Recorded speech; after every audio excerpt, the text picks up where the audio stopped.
Prof principal, est-ce que c'est la mission de rêve ou est-ce que c'est l'arnaque? Je vous parle de mon expérience.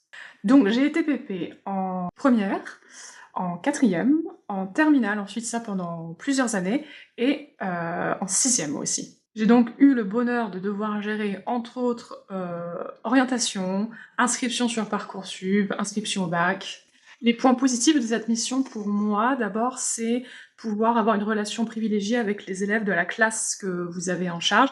Par exemple, avec les terminales, on les accompagne toute l'année jusqu'au bac, on va même parfois au résultat du bac avec eux, c'est quand même des moments forts, et je trouve que ça permet d'avoir une relation un peu plus poussée avec les élèves qui, souvent, est sympa.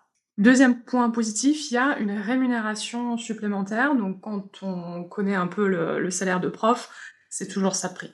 Troisième point positif, c'est une mission qui est assez formatrice, ça permet d'apprendre plein de choses, notamment sur l'orientation, sur la mise en place des dispositifs d'accompagnement des élèves à besoins particuliers, ou des élèves qui ont des handicaps par exemple. Pour ce qui est des points négatifs, je dirais en premier, la sollicitation en fait constante pour tout ce qui a rapport à la classe en question.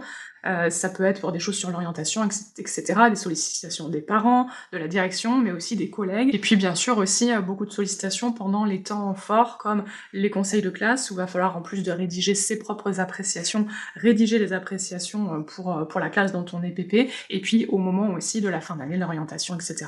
Deuxième point négatif, la rémunération supplémentaire. Elle a le mérite d'être présente, après, elle est pas toujours à la hauteur de tout le travail fourni, de toutes les heures en plus faites dues à cette mission de PP. La rémunération, comme j'ai dit dans une vidéo précédente, elle est d'une centaine d'euros par mois, 110, 120 euros. Et encore une fois, c'est pas toujours à la hauteur de tout le travail et de tout l'investissement qu'on met dans cette mission.